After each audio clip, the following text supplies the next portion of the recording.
Hello everyone, musing's back at ya. Are you guys ready for a second casebook? Close encounter of the first kind, of the third kind, or whatever.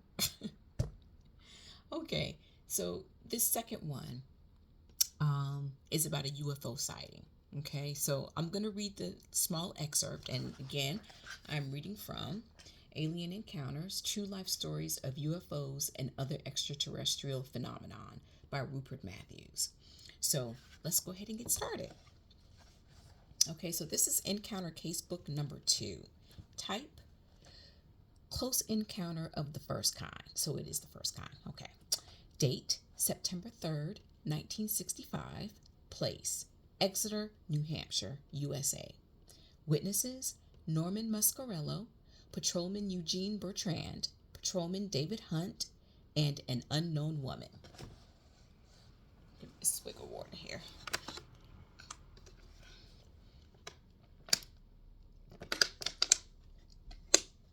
Okay. All right, let's get ready. The incident began at 1 a.m. when Patrolman Eugene Bertrand was driving along Route 108. He saw a car parked by the side of the road in a remote rural spot and pulled over to investigate. Inside the car, Bertrand found a woman driver in a state of some distress. She said that her car had been followed by a bright white light in the sky and that had dived down to hover over her vehicle. She had then stopped and the light flew off as Bertrand approached. Okay, I have a question about that. Was Bertrand there when the light was hovering over her car? This is weird. And something about this too, the punctuation is really awful, and they miss words. So yeah, it makes it pretty difficult to follow. So I'm going to keep going on that note. After a quarter of an hour, the light had not returned. Now, this is while the woman was like sitting in her car on the side of the road. The light had not returned. So the woman drove off while Bertrand continued his patrol. So I think Bertrand actually met with the woman before she drove off, is what I am assuming. Okay. Bertrand reported back to Exeter Police Station at about 2:30 a.m. There he found Norman Muscarello, who was shaking with fear and almost unable to talk. After a few minutes, Bertrand and Desk Sergeant Reginald Towlin got Muscarello calmed down and managed to get his story from him. Muscarello said that he had been hitchhiking on Route 150, but unable to get a lift and was walking to Exeter.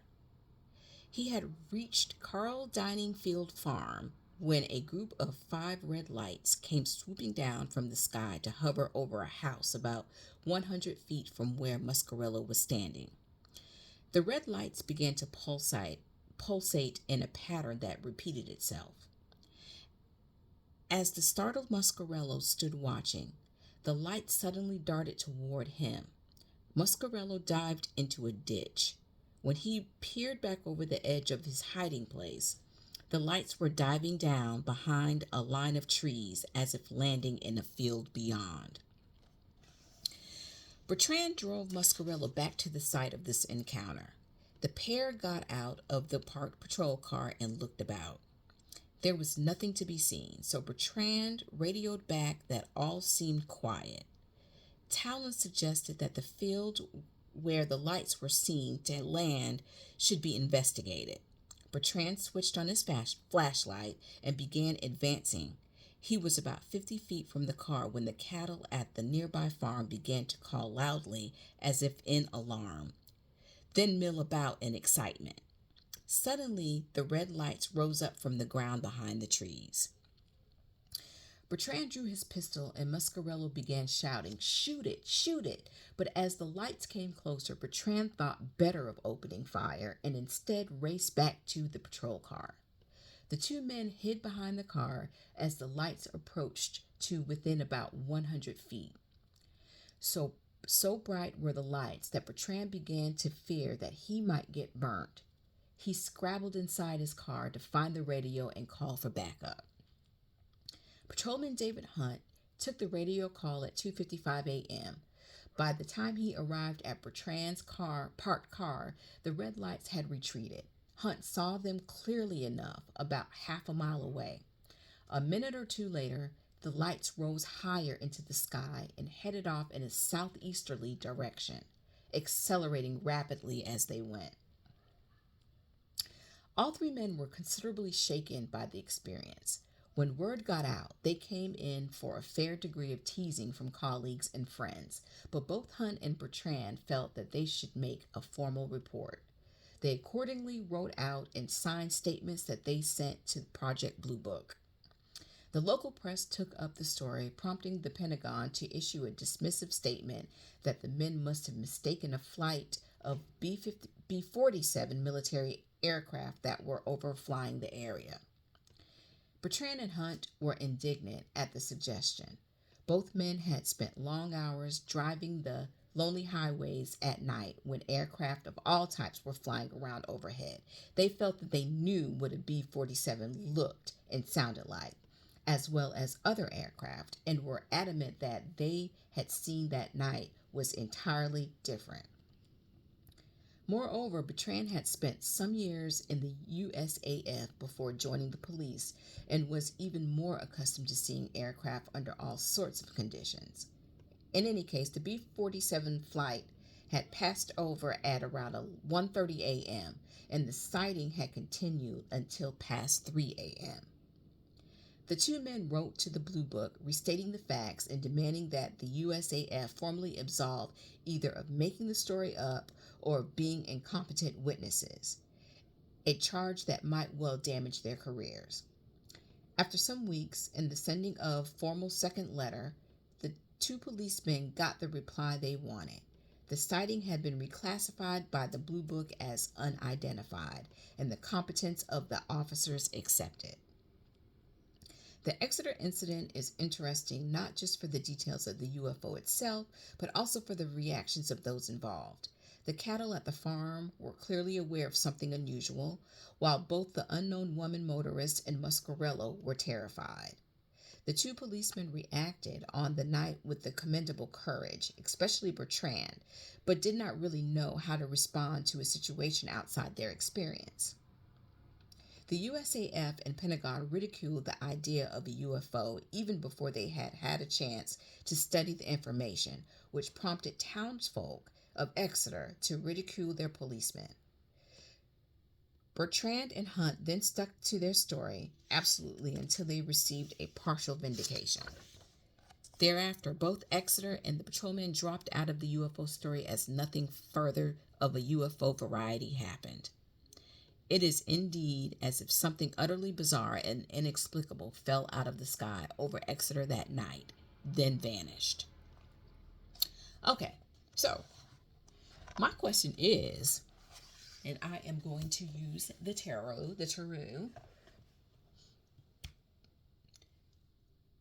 why was the ship there in the first place? Okay, so I went ahead and I had pulled 2, 3, 4, 5, 6 cards, five cards. And the first card that I got was 8 of Wands. With this card, I felt like it was an emergency landing from the aliens, okay? Or whomever, whatever beings it was an emergency landing. So if you look at the parachute, to me, I feel like in an emergency, you use that in order to get out of a plane that's going haywire or that's about to crash, right? But yeah, so that's why I feel like it was something urgent, that maybe there was a malfunction of sorts and they had to kind of be seen or fall out the sky or, kind of like, land basically. So with that being said, they did everything necessary. I'm speaking for the aliens here. They did it with ease, and it was almost like I felt like a feeling that the pilot was very confident in what he was doing. So without hesitation, he took the reins, and he or she or whatever this being was, they were able to navigate this professionally. Okay. Ciao. Second card I got was the journey. Um, they didn't care who saw them. They didn't care. It was like it was about business and about them getting back on course. See how she's steering the deer. Okay. Whoever was steering the ship, I felt in my spirit, was an amazingly decorated pilot. Okay. And it feels like it's, you can see that the deer is coming from underneath her skirt. It feels like the ship was connected to him in some way, like the pilot. It could have been a part of him, like it could have been mind controlled. Is the ship the soul? I don't know. But however, the ship ended up being a part of him. I don't know if anyone's seen, what is his name? Prometheus? I think it might have been Prometheus, where how that alien would brought that ship back online, and he was able to, you know, use all these mathematical configurations in order to try to get it back on course. Okay. Um, Third card I get, day and night. Now this gave me a little bit of insight on how the ship moves around. I think that they use both the sun and the moon for travel. Um, I feel like, again, with the whole moon thing that I got with the last one, um, the doors of the moon, the portals of the moon, something about that. But I think that their vehicles um, use, I don't know if it's solar power or maybe some kind of like endless source of energy. Like, if you can see this, it's like you see the orbs going on. Um, I feel like atoms or something. Something etheric, like the fifth element, right? So you have earth, air, fire, water, and then you have ether, I think. And it's something invisible where it is a eternal source of energy that they use to fly this craft. Okay.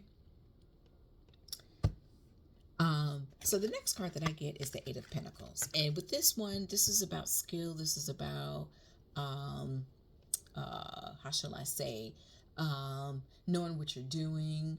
I would even, go to say that this is like a professional card, that they know, what they're doing. Their skill is amazing. Again, on assignment, right? I feel like that they're monitoring. There's something that they're monitoring, and also with the butterflies, I also feel like there's a type of looping. Like there is a certain like coordinate where they go, that they know where they, where it takes them. Just like obviously roads, like highways, and you know, like we know where to go, like with our GPS system. Like they know exactly what wormhole to go to get to somewhere specific. But to me, I feel like also this is a looping, because you have the butterflies, the chrysalis. It's like they travel the same road all the time. It's like this road, whatever they're traveling, is very well traveled by most alien species to get where they need to go. Okay. And the last card that I get is the High Priestess. So with this, as you can see, the very end of the story, you can see she's pulling the curtain. So the ship is moving back to invisibility, right? So they never seen it again, you know, back into invisibility. And then you have the moon right here. Again, I know that the tarot cards and they're laced with a lot of moon imagery, but I do feel, again, like the moon is a very important navigation system for these alien beings as well.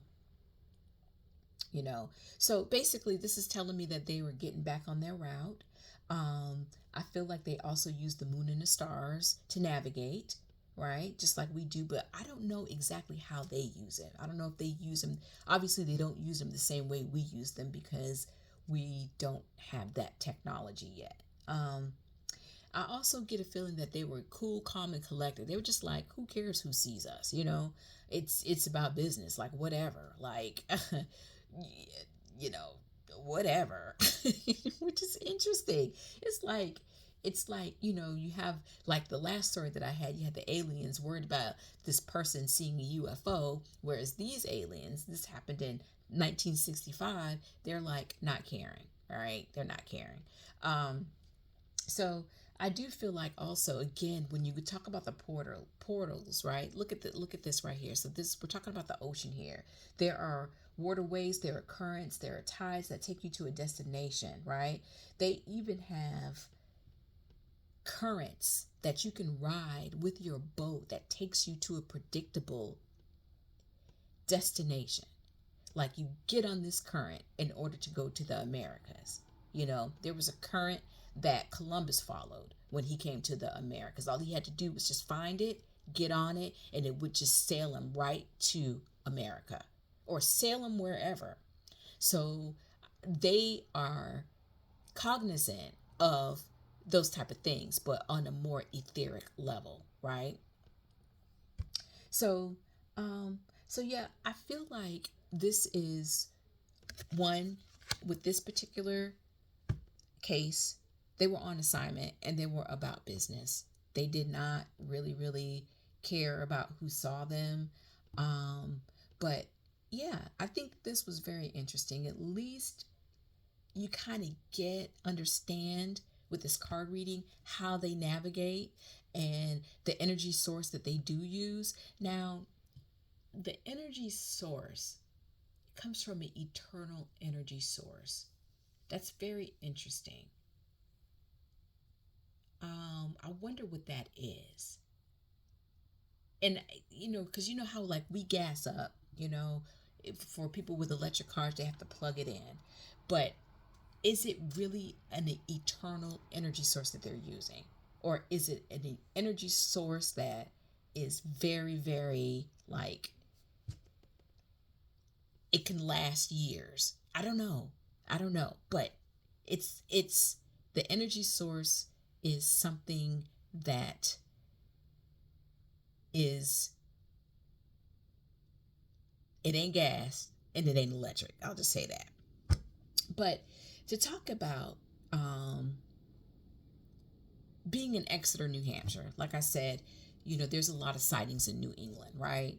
But back in 1965, I think the Pease Air Force Base existed in Portsmouth, New Hampshire. So they were flying a lot. You could go outside and you could see a plane flying. So yeah, I do understand why they would just shove it off as a B-47, right?